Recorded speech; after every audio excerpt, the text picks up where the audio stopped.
अगर आप भी चाहते हैं नए वीडियो एवं नए ऑडियो देखने एवं सुनने के लिए तो हमारे गोल्ड स्टूडियो चैनल को सब्सक्राइब जरूर करें एवं बेल आइकन दबाना ना भूलें। Produced by Gold Studio, Kalika Studio Ara।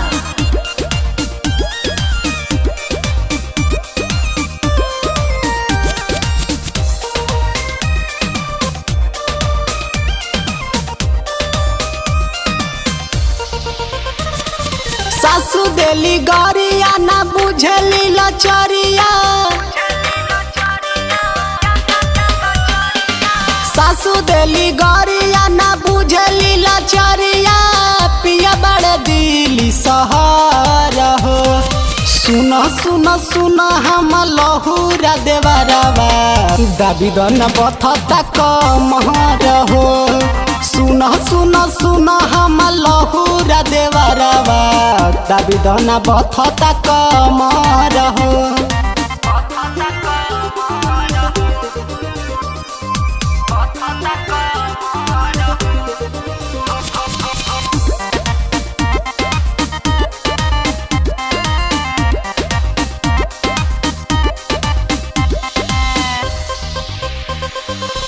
बोलेली न दोना बड़की जेठानी, के करा से कोही अपन दुखी परेशानी। बोलेली न दोना बड़की जेठानी, के करा से कोही अपन दुखी परेशान।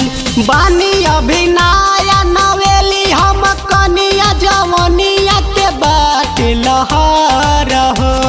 सुना सुना सुना हमर लहुरा देवरवा, दाबी दन बथता कमर हो। सुना सुना सुना हमर लहुरा देवरवा, दाबी दन बथता कमर हो।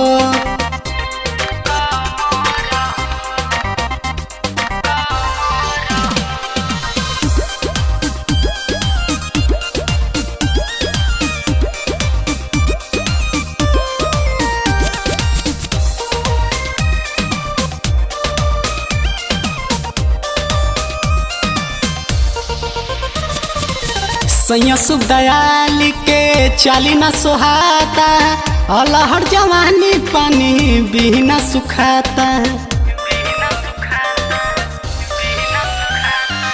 सैया सुख दयाल के चाली न सोहाता, अलहर जवानी पानी बिना सुखाता। शांति पर कृष्णा बरत कृष्णा, जाइब हम तमर हो।